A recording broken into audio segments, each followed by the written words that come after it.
So for those who are joining us and watching us, I would like to introduce John Cicero. And John, would you like to introduce yourself to our audience and let them know who you are and what you do? So I've actually written 4 books so far that have been published, and I have those out in the market. And it's part of what's within me. I love the art of writing. I love taking a blank piece of paper and turning it into something. And I can tell with King of War, Dean most definitely has done that. So that's what.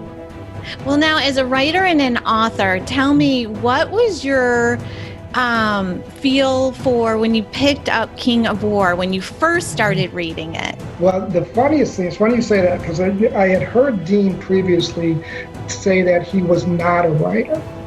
As I dove into King of War, let me tell you this, Dean is a writer and a writer extraordinaire. As I dove into that book, and it's funny, again, I'm very spiritual. I love reading the Bible. I love aspects about that.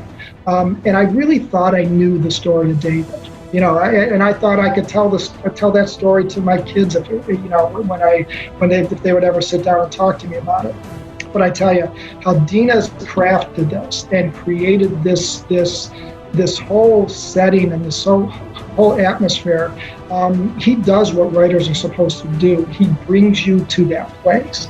And what I loved about it, quite honestly, is when I write, I try to take you into fantastical lands and something that's a little bit surreal, something that's not of the ordinary. This is a story that most people know.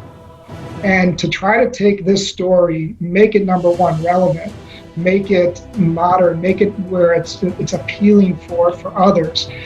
He brought me there. He brought me into the setting. And, it was the first time that I've ever really sat back and explored the story in such a different, vivid manner.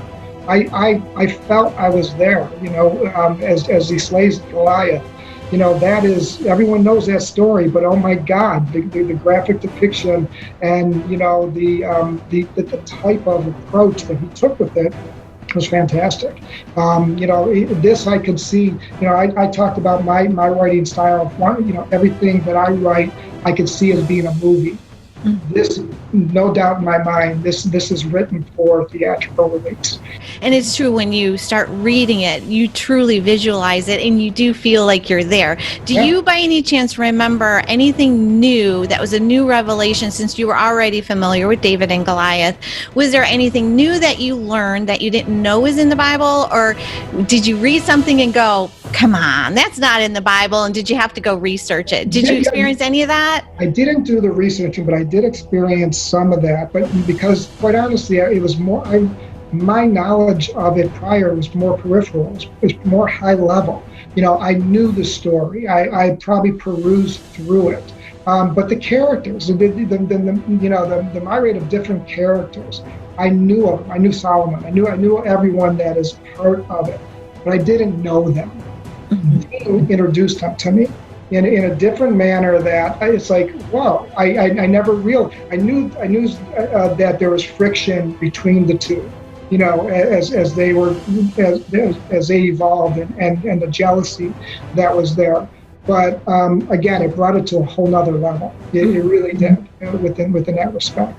That's wonderful. So now you feel like you are more intimate with who's in the Bible, that like you know them. Yeah, no doubt. And again, I think that's to the credit of the non-writer Dean being a true writer, because it brings you to that place, and they became alive for me, and that's not for anything. Again, I talk about my style of wanting to inspire. This is not only going to be inspiring, but it's going to be educational in a fun way. It's the Lord of the Rings type of approach to the King of War, to David and Goliath, and the story that surrounds him and Solomon. It brings it to that type of epic. So when you were reading it after the few chapters, you wrote to Dean, or you sent him a text. Do you remember what it was you said? What did you tell him? Yeah, which one? Remind me. Let's go to the very first one. I think the very first text Dean received from you after you started reading it, you said, I'm hooked. Oh yeah. Tell us Most about definitely. that. Well, I don't know how much you want me to get into some of the book itself, but the setup. I love the setup. The setup of a modern day archaeologist in some respect that finds something. Raiders of the Lost Ark-ish kind of pulled me in. And that setting, I thought it was such a great way to bring this story to today. Again, this story's been told thousands of times, if not tens of thousands of times. So how do you bring it to a whole nother level that is going to interest people? And I think the approach that was taken,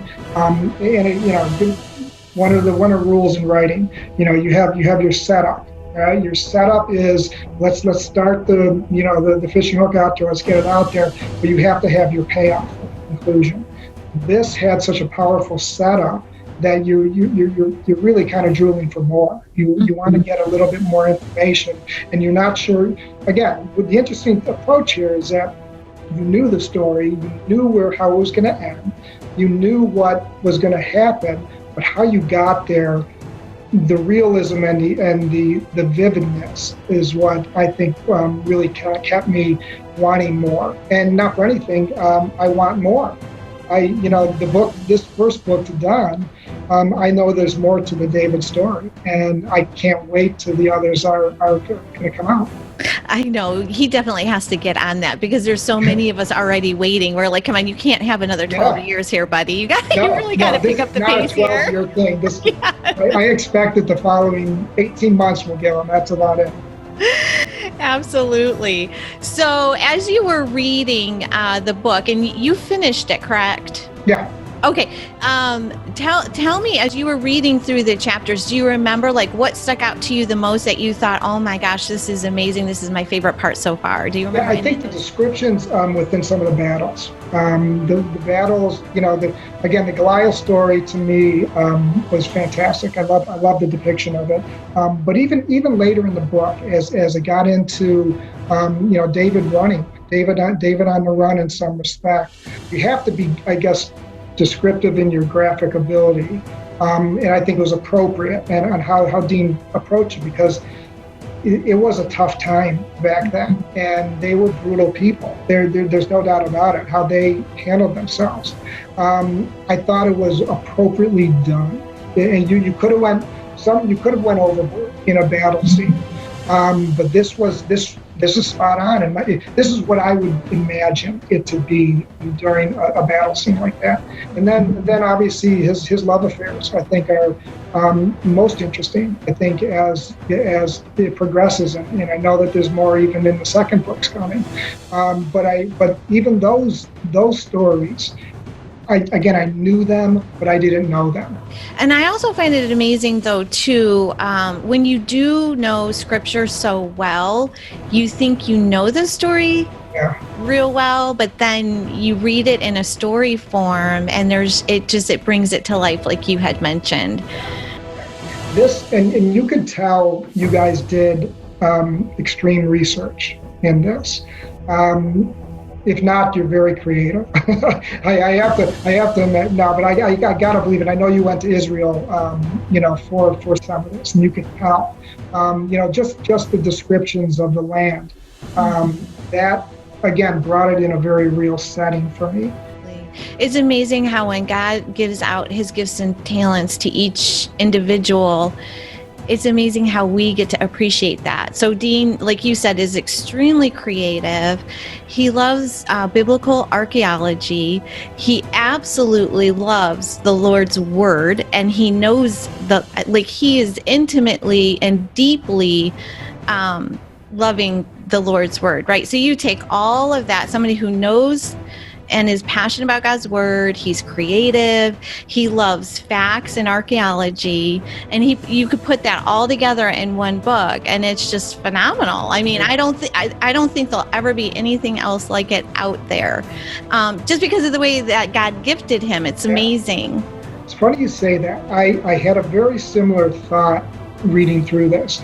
Again, this story's been around for thousands of years, right? So how this one is written, not for anything, it's about time. So and I think someone took the time, and I credit both of you. I credit you and I credit Dean, obviously, to take the time to get it right. And you could tell just within the detail, and then obviously the creativity of weaving the story in and out, to make you want to go to the next chapter. Ending a chapter on a cliffhanger, so you're being pushed into the next one. Again, great writing styles necessary to get you in, and it does. That's the hook. I think that I talked about previously. The hook doesn't only happen in the setup at the first 10 pages. It's got to bring you through. So you have to have that hook at the end of every chapter as well. Mm-hmm. And I love, you just totally blessed our hearts, because you just picked up on the heartbeat of the passion of this whole journey with writing this book when you said it had to be done right. Yeah. And he is just so driven with that it has to be factual, it has to be probable, with all the things that aren't written in the Bible. And he had to, through prayer, connect the dots for us as a reader, right? And just in the long run, to know that it's going to be a movie and it has to be done right. So it has to be done right as a novel or book, and it has to be done right as a movie. Right. So Mel Gibson, if you're listening, this is for you, because it has to be done right. He'd be ideal for this. I mean, right. There's no doubt. It has to be done right. There's no doubt. And this, you're right. First part done right. Now let's get the rest of it going. That's what they're doing. You could tell your editing process was flawless. It's just, again, things flow. You could tell grammatically they're spot on. But I look for, as a writer, content. Content, the creativity, the way to weave yourself in and out of a story and make you want to get to the next page, want to get to the next chapter. And if you can help yourself not try to go to the end first, and I think that the King of War has done that. There's no doubt. Setup is powerful, payoff is unbelievable, and within the middle, it's educational, inspirational. It gives you authenticity to what you probably didn't know before, and you'll be glad you did later.